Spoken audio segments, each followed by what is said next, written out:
Don't you want it? Don't you want it? Don't you want it? Don't you want it? Don't you want it? Don't you want it? Don't you want it? Don't you want it? You lose your little mind. Live, dead, Welcome to the Deadlights podcast. I'm your host, Sam. And I'm your other host, Leslie, bringing you your weekly dose of horror, everybody. Ooh. What's up? Welcome. We made it here without opening any dimensions.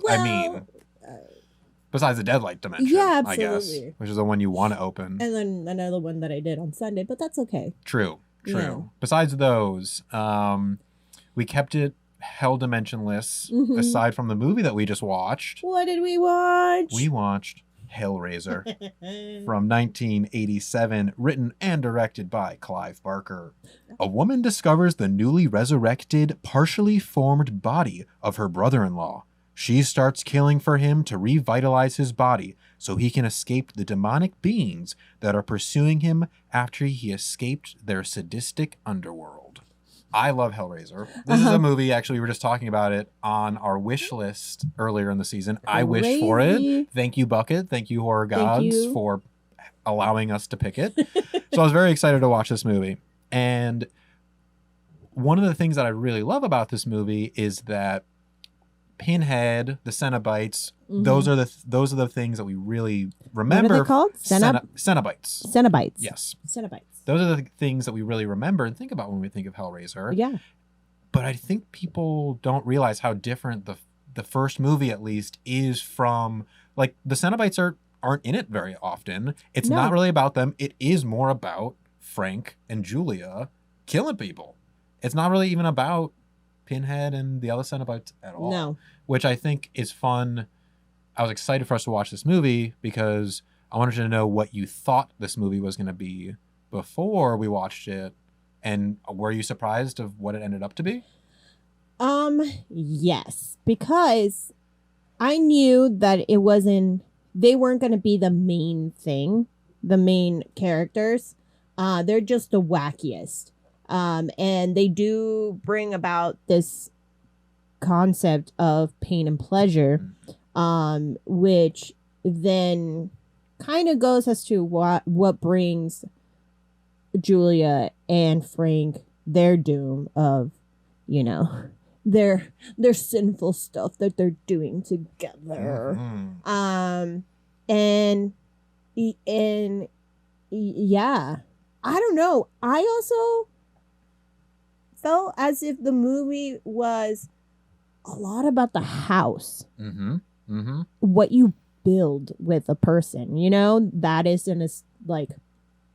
a metaphor that a lot of people use, of just like, trying to build the foundation in your relationship is really important. And if you are going about snaking and doing shit, what is the point of that foundation?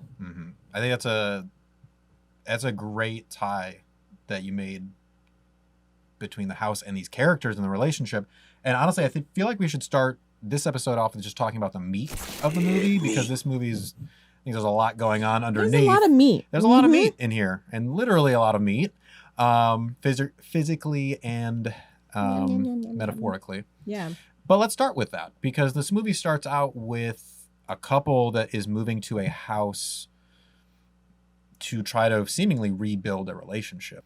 But Julia is definitely, I think, hiding more and pushing down feelings more than she even wants to admit. Julia and Larry's relationship definitely gone stale. Kirsty, their daughter or stepdaughter, has left the house, left them by themselves. Now they're settled into the monotony of being married to another person forever. She then goes and has an affair with Frank, who is this complete opposite person, this sadistic kind of almost like sexual explorer. Oh, yeah. So for Julia, for sure. Yes. So he, to her, is like this image of what if, like, what is the other side if I don't marry Larry? What if I ended up with Frank? And she's always like torn with that, you know, she's always like being pulled in both directions. Now Frank is like this sexual pioneer almost, where he's tried, like where we come in with him in the movie, like he's tried everything that there is on the planet, like butt stuff, ear stuff, fucking nose stuff, who knows what stuff, who knows, he's done it all. And so he's sought out this box that opens doors to other dimensions, and maybe those aliens got some sexual things to excite me with. Yeah, Frank has gone to the ends of the earth to find this little box, this puzzle box that opens up and chains coming out, and that's how we release the Cenobites. And he's captured by the Cenobites. I guess the Cenobites, if we want to really break this down, they are, you know, curiosity. And it's almost like the danger of curiosity, because a big question that this movie is posing directly through Frank and Julia is, how far are you willing to go for pleasure, for what you desire? Yeah. Where are you willing to go? Are you willing to go to a hell dimension? And are you willing to do just about anything for that person? You know, yes, pleasure is great, but have communication, you know? Yeah. And also, don't hurt. I'm hungry. I hope you didn't hear that. I've only eaten that banana. Yummy. But, yeah. So. Well, and also. Don't hurt others, right. But also that is what this movie is all about, is just like, you willing to take it there? We'll bring pain with that. The relationship between Frank and Julia is almost like, because he's very much this like ultimate sadist and she's this ultimate sub. He's the master, she's the slave. She says it multiple times, I will do anything for you. Cut to the clip. I'll do anything you want. They are both like the most extreme versions of a master slave relationship. Yeah. And so I think that kind of goes to, overall, this movie is dealing with kink, obviously, because our Cenobites are not only dealing with pain and pleasure together, how they're dressed. Leather. Yeah, it's all very obviously tied to this idea of kink. And I think that, especially in this time, we're dealing with a society that is probably viewing the BDSM community and these like kink communities as dangerous and as scary and shameful. Absolutely. Don't go there. So we're presenting these Cenobites as like the embodiment of what people think the evilness of BDSM and kink is. Demons. From the hell. But in the end, they're not even the bad guys of this movie. No. The bad guys are the humans, Frank and Julia. So I like how they are. Clive Barker is almost like, all right, you're scared of this kink community. All right, here it is in all its scariness. But the scarier part of this movie is actually just the humans.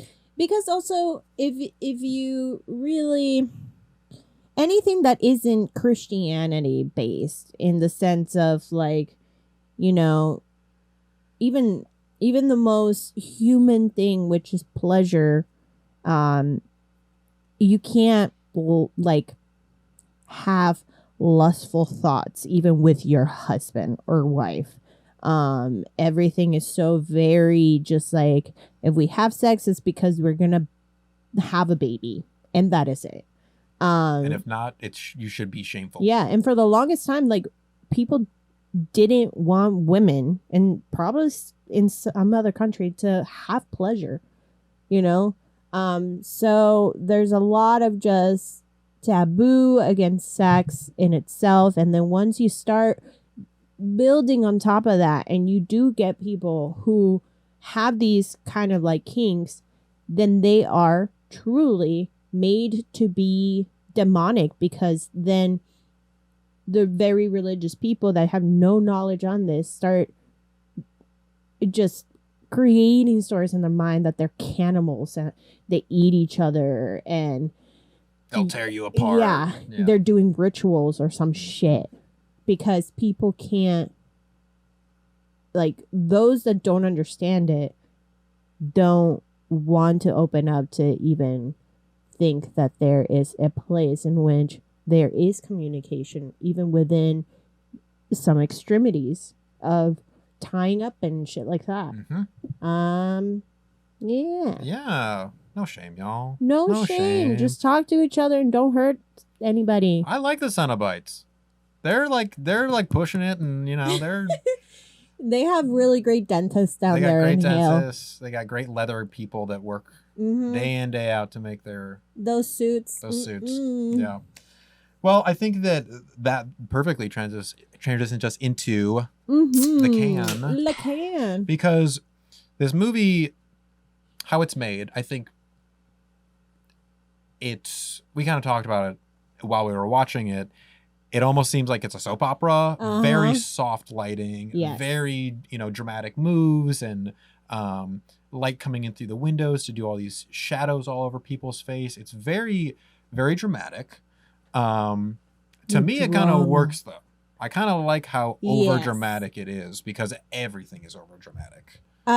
There is a sort of brightening that they use throughout the whole film, that when light was captured, like with the pin, and there's any light on metals, or when she is dragging the cigarette, it is a bright light, which usually for light is a good sign. It's like, awesome, we're not in the darkness. But it was so eerie and so kind of what's the word I want to use? Foreshadowing.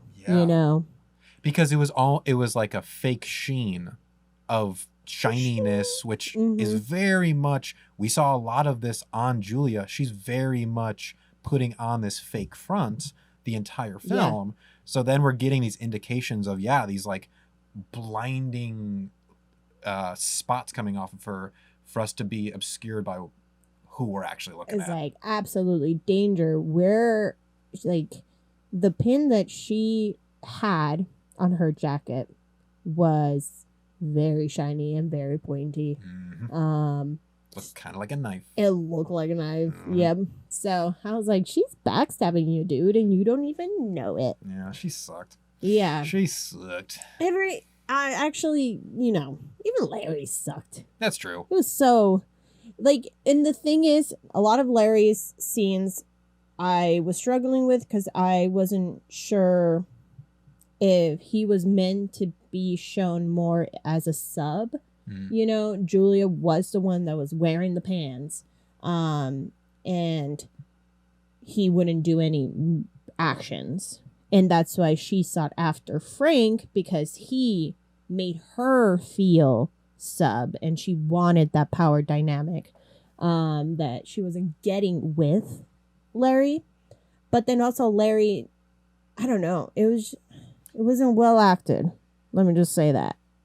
He was like, you're completely right. He was, I think, meant to just be that super sub of that didn't do anything, dweeby dude. Everything he said was pretty corny, dad jokes everywhere. But then you have things also like when he's trying to move the mattress up and Julia's like, yeah, we have some beer in the kitchen, and then she doesn't go and get it. You got any beer? There's some in the fridge. Oh, well. Why don't I get it? That seemed too misogynistic, and I wish it was like played more like, yeah, I'll get it, no worries. So then that way we get more and more and more scenes of how Larry is nice and submissive, and then we have Frank who's like the bad boy and like, I will teach you how to fucking listen to me. Larry at times, I mean, he definitely read as stupid and ignorant because he just didn't know, we didn't realize what was going on to me, which is fine, I guess, because that's all he's meant to be, really. But I do agree, I feel like there could have been more fleshing out of his character. Ooh, Flushing out. Oh, well, 'cause that definitely did. Someone actually really did do that. Someone did flesh him out. Sorry. What did you think of the prosthetics and the special effects? I think that is absolutely a standout. I mean, Mhm. that's got to be like the main part of the can that is like incredible. I mean, between the special effects, the makeup, the costuming, damn. Amazing. So, I mean, it was everywhere too, because we have the Cenobites who we have Pinhead, incredible, iconic looking makeup, but also we got his Cenobite friends, the Chitterer dude, Yeah. the Butterbelly guy. You mean Patrick? Patrick, and then the female Cenobite who's got like the the opening on the throat, so she couldn't really talk. she talked very lightly. Amazing. Like all that stuff looked incredible with the So costume. cool. And then also we have this 50 Shades of Frank going on where we have Frank being reformed, revitalized into there's different forms of him. And obviously like that first scene when he starts to build out of the ground. Incredible. Insane. Oh my gosh. I was amazed. My mouth was open the whole time. It doesn't get old. It really doesn't get old. So cool. Because I just keep thinking, I was like, man, okay, obviously this is well, not obviously, maybe I'm wrong, but it's a scene that's played backwards, right? There's definitely parts that are played in reverse. Mm-hmm. And I was just thinking the whole time how that piece was made, and it was probably a mixture of like beeswax and all these elements to have it be just like in the middle of like some hot like heaters and have it just like melt. And then when they play it in reverse, it somehow makes it feel like it's reforming Coming, back in. Yeah. And then so cool. We have the like actual like animatronic arms and fingers coming out of the hands, and then the head attaches the brain to the brain. It's like forming, yeah. And it's just like, and then it ends with the silhouette of him like, ah. It's just like, it's so good. So good. Incredible. Like there's multiple techniques that they have going on between the reverse film and the animatronics and the melting. Like it's all working together so well. There's a lot to this movie for sure, because then we have the like flower blooming in the hospital. So there's that element of they had to go and film that, and then built a majority of the scenes. That's what it seems like. The house seemed pretty much like a set, because kind of what you're getting at is when people are opening these hell dimensions, we have walls opening up, going into hallways, and we have the tiles, like smoke coming through the tiles of the walls and stuff. Like that was fun. Awesome. Yeah, all the prosthetic, everything about this movie that had nothing to do with this like talking or acting. Yeah. I think is what resonates with me. I did think we were gonna see more torture, but I think what we got is the level that I'm comfortable at. And because it seemed, although I really did like it, it did seem very much like, hey, we are experimenting with different textures and like, oh man, that 80s blood it's something. It stains. Red.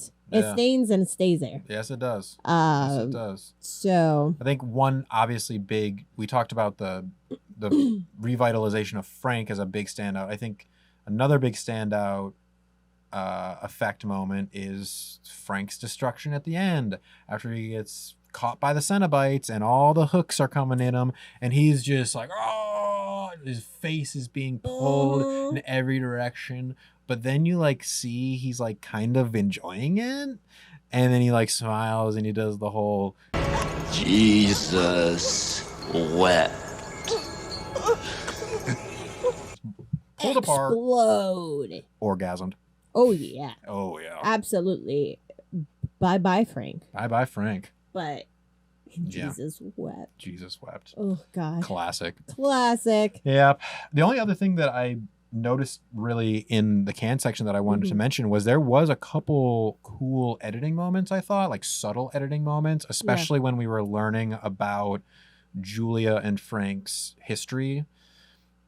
It edited into a flashback almost without us realizing it was a flashback at first. Like she opened the door and then it would then be in the flashback of her opening the door. So it took you a second to realize, oh, we're in a flashback right now. And it didn't make this like big deal of like sort of. It reminded me of Silence of the Lambs. They did a couple times too where Clarice would just be walking and then it would kind of just click into a memory that she was having at that same time and then kind of click out. It felt very natural how we just kind of go in and out of memories.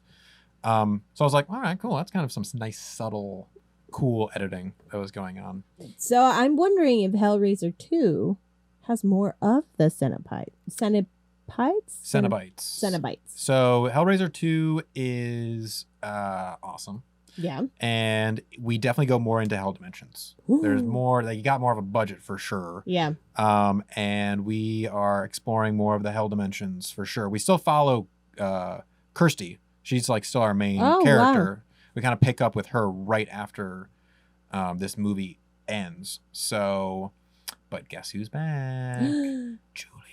Julia. Very similar. She comes back in a very similar way that Frank came back in this movie. Spill a little blood on the floor. Julia's back, and she's like super evil. It's good. It's really good. I'm excited for us to maybe pull it. Cenobites? Again, the Cenobites are not the bad guys. No. So there has to be another being in which use pleasure truly for themselves, as opposed to something that for herself, in the sense that she then hurt Larry. It was Larry's June. Yeah. Too. The Cenobites are just like, that's just what they do. Yeah. You know, that's just their thing. But she's like taking advantage of it. So. Yeah. Yeah. Let's get to the cook. The cook? Let's do it. Let's cook this meat. Up. Really, the main thing that I had about the cook, which is kind of, we're considering how they take the filmmaking and mix it together with the themes and how they present it together. How well is it cooked? I kind of wrote down that everything is a little overcooked. It's very overdramatic, between the acting and the writing and the lighting. And, the themes that we're talking about are pretty obvious what's going on. But to me, it doesn't really matter because everything is so overcooked that it's like working together in that way. And then at a certain point, I'm just like, I'm in it, I'm along for this ride. It doesn't matter if it's like, I'm just in it, I mean, either you have dramatic acting or you heighten even more of all the goriness. And they wanted to tell a story with all the goriness too. So yeah, you're right. Overcooked, but it does work. Because otherwise, if you heighten all of the other elements, then you'll get Tokyo Gore Police. Yeah. Where there's little to no story there. It's all for the practical effect. Yeah. So yeah. And if you have less of the practical effects, what would you get? Exactly. Yeah, this would not be as exciting if we didn't have all that going on. Just drama. Yeah. More blood, please. Just throw in more blood. It'll fix it. It'll fix it. Yeah, just turn everybody red. Just put them red. And I mean, quite honestly, I think we should just get to the thrill. Scary. And because, as we've already started to talk about, seemingly the monsters of this movie, the Cenobites, aren't actually really the monsters of this movie. The real monsters are the frickin' humans running around trying to take advantage of other people. Yeah. Frickin' Frank and Julia are like the most extreme versions of selfish, narcissistic sadists They murdered people for their pleasure, for themselves. for their gain. It didn't matter. I'll do anything. Mm-mm. Mm-mm. Mm-mm. If a relationship goes there for someone to absolutely has you putting everything of yourself in that person, it's not healthy. Mm-hmm. Not healthy. Mm-mm. And Julia, there's this really interesting moment because I think that she, for sure, obviously loves Frank and she wants to be part of this like crazy kink exploring lifestyle. Let's go to hell dimensions, whatever. Yeah. But there was the one moment where she and Larry are in bed together and it seems like Frank is like about to kill Larry.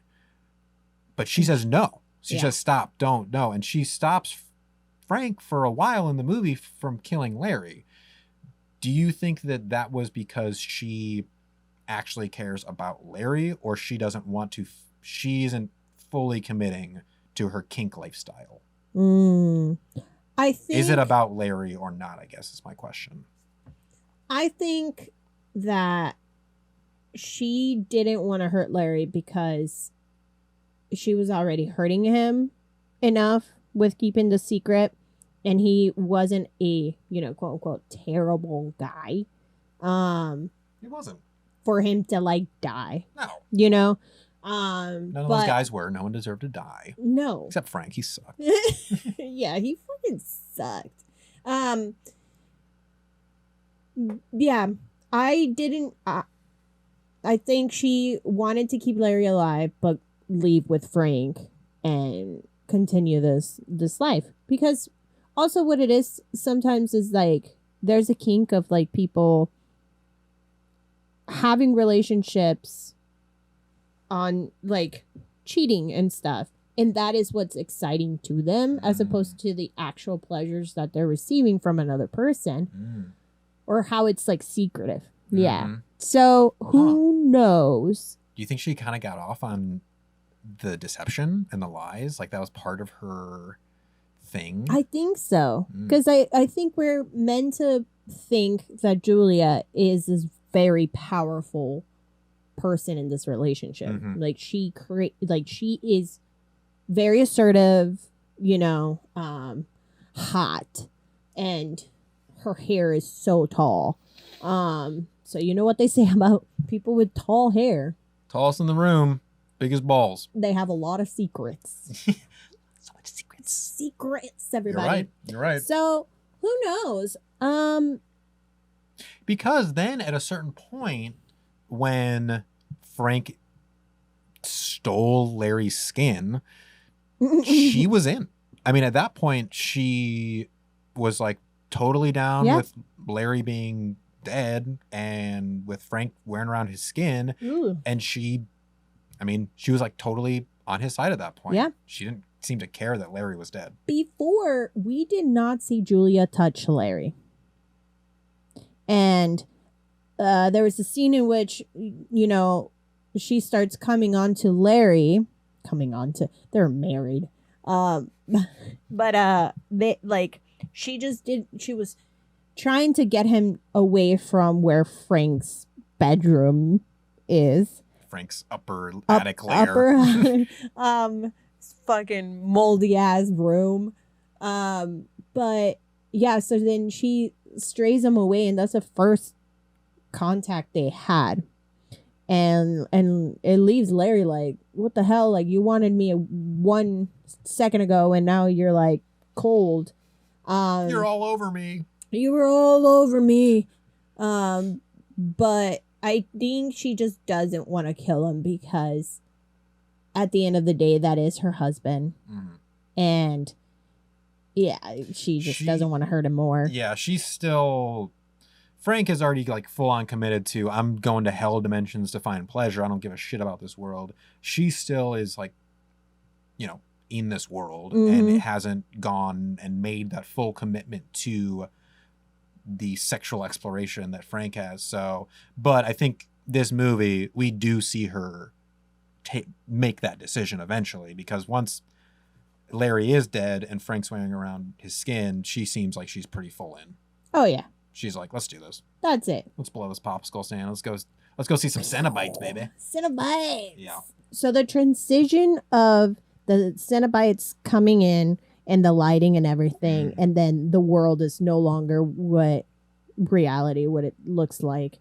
It reminded me a lot of Silent Hill and how that world just gets infiltrated into reality and it's all like gritty and grungy and falling apart. And there's a lot of elements also of demonic pleasure beings too.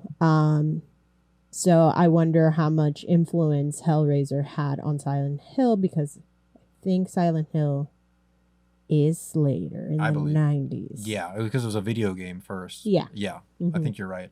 I mean, absolutely. This movie is absolutely iconic in that way. Influential. Yeah. So that, plus I'm sure other things, many other things this movie inspired. And that kind of reminds me, I love that like play of these other dimensions seeping into our world and things are mixing, and it's not fully that world, it's not fully our world. It's like this weird kind of like mixture that the set designers and production designers get to play with. And we saw that in The Ritual, where we saw his bad memories seeping His into the trauma. forest. Yeah, and it was all mixed together. Yeah. And so that's like a super, super modern example I love that. of what they're doing here. Yeah. So it's cool to see that evolution. Because those were just awesome moments. And if we're talking about the thrill, yeah, the Cenobites are scary. They are otherworldly beings, monsters, quote unquote. Patrick really scared me. Patrick was scary. The scariest. chitterer dude was pretty. And obviously Pinhead, he's iconic. But they weren't the bad guys. No. They're doing their thing. No. I would say that gummy scorpion thing in the hallway. Yeah, that was a little more that seemed kind of mean. Yeah, it's like, what are you doing here? That was a while. That big old practical worm thing. So cool. Crazy. I quite enjoyed that whole scene in like her opening the box and getting into through the wall through this dimension was really cool. Wish we could have stayed a little bit longer there, because I don't care about any of the other scenes. I just wanted more of that. Give me more hell. More hell, more practical effects, because those were truly genius. I think that's exactly what most people said when they saw this movie. And Hellraiser 2, they definitely spend a lot more time in hell dimensions. How many scenes with maggots are in Hellraiser 2? Because I do not like that. I cannot remember, but I forgot how many maggot bug things were going on in this movie, because that was definitely another like creepy part. I mean, I think that's part of the thrill. That deserves to be in this category, because there was many like maggots, cockroaches, rats, like all these just like grasshoppers, disgusting vermin things. Ugh, and they just give you the shivers. Like I'm okay with any other, like mice. Don't. That's fine. But I can see how they're trying to make the scene or the place dirty. Also with cockroaches, but those don't quite give me the heebie-jeebies as the maggots. I hate maggots. They're very helpful to the world, I guess, to break down elements and mutes. But I hate them. I don't like seeing them. I don't like the sounds they use for them. Well, and I mean, when we saw them, it was pretty much right when we came into the house, which very foreboding. If you're starting off your house with maggots already on the floor, you're going nowhere fast. Mold. It seemed like a part of the house was falling apart, and you're moving in and having dinner with friends. Yeah, awful fixer-upper. Oof. No, fix your house first before you invite people. That was the scary part about that. the mold, the The mold. actual like realistic things. The black mold. The black mold. That's dangerous. Speaking of thrills, when did you see this, and were you scared when you first saw it? I first saw this movie, I think probably when I was in college. So, yikes, going on like 8 to 10 years ago at this point. But was I scared? I mean, no. But Yeah. I was blown away by the effects and by... I mean, it was a completely different experience than what I thought it was going to be. Mhm. I was expecting more running through hell dimensions and Pinhead running behind us with a knife or something, but it was not that at all. It's a very contained movie. It's a very it's almost like slow paced at times, Yeah. but it's okay because we're moving towards the goal always. And it's also just very satisfying at the end with all these effects and how they round it out and how they destroy the evil beings, which are Frank and Julie. I mean, I was very impressed when I first saw this movie. I was very happily surprised, and that's why this movie continues to be one of my favorite ones, because it's surprising. Yeah. I mean, all the elements, all of the kind of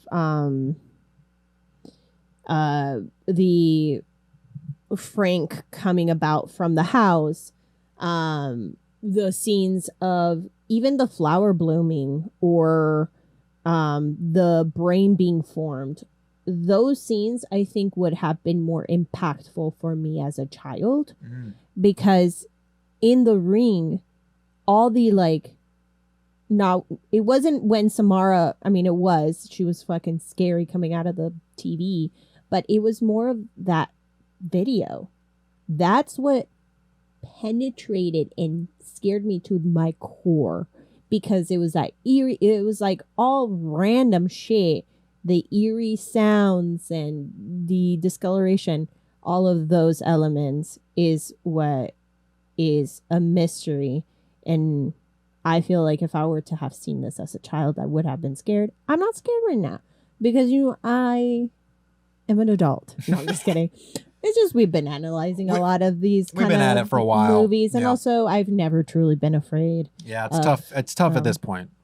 Yeah, but do you want to rate it? Do we just like want to Absolutely. jump? I mean, wait, with the ride, With the ride, I mean, I think we're kind of going. We're already kind of talking we are about talking it. You about know, it. this all goes back to this idea of it's the ride for me is always fun because it's, yes, at points it's slow paced, but I think that is only because we're trying to build the mystery of what's going on, and also we're really building the hate that we have for these characters, and also building up the mystery of like what's going on, when are the Cenobites going to come, when are these, what are they running from, what's going on. I always have a good time with this movie. I always think the ride is very fun. It is. And although we had religious imagery, our characters themselves were not embedded into the religion. They even said that they were going to get rid of them. And we weren't trying to solve, this issue of adultery with religion. We were just with its own way. Just, don't go there unless you are literally are ready to sign off this contract that you're never gonna come out of. Because we got no indication that Julia ever wanted to speak about what she had gone through or what she was doing with Frank. And so that's the message, and it's not like God and Jesus.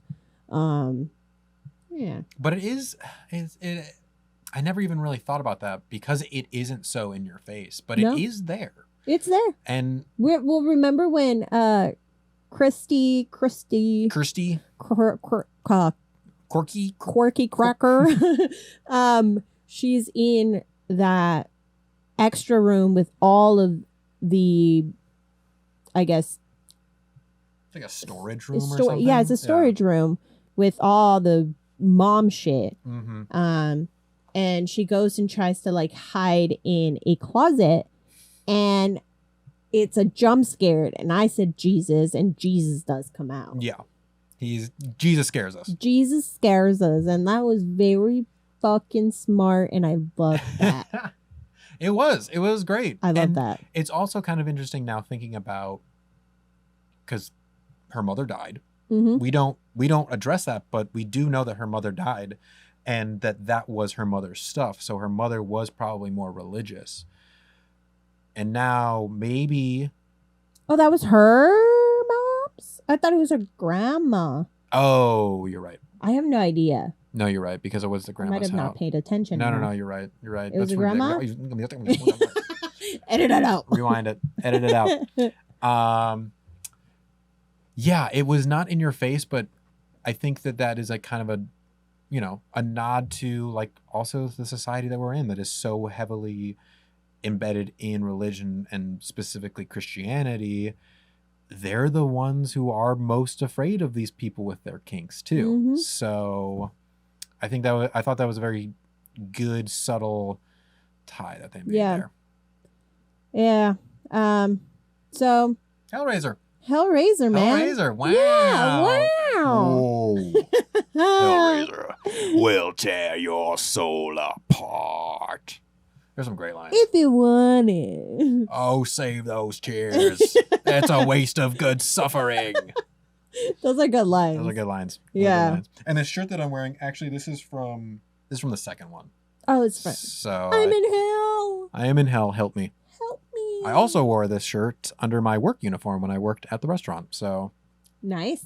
Yeah. this I mean, always it subtly there. applies. That was some sort of hell dimension. Oh, yeah. Anyway, let's get these Smash Pumpkin Rage. Smasheroos. Do you want to go first? Do you want me to go first? I have a number. Give me your number. 3.8. 3.8. Yeah. Like I said, wows with the prosthetics. Amazing. I love all those elements. Yeah. I mean, I can't blame it too much. It is the 80s, so the acting will be theatrical, dramatic, soap opera. But I love all the elements that they added into it, and of course, those Cenobites. Cenobites? Cenobites.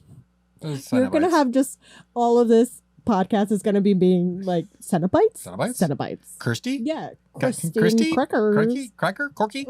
Quirky. Crack. Yeah. 3.8. 3.8. Great. That's awesome. I'm trying not to be like, because we know this is one of my faves, so I'm trying not to be like over the top. I mean, you definitely can. I can be, I guess. Is this the first time we're gonna actually say a different number? 3.8. No.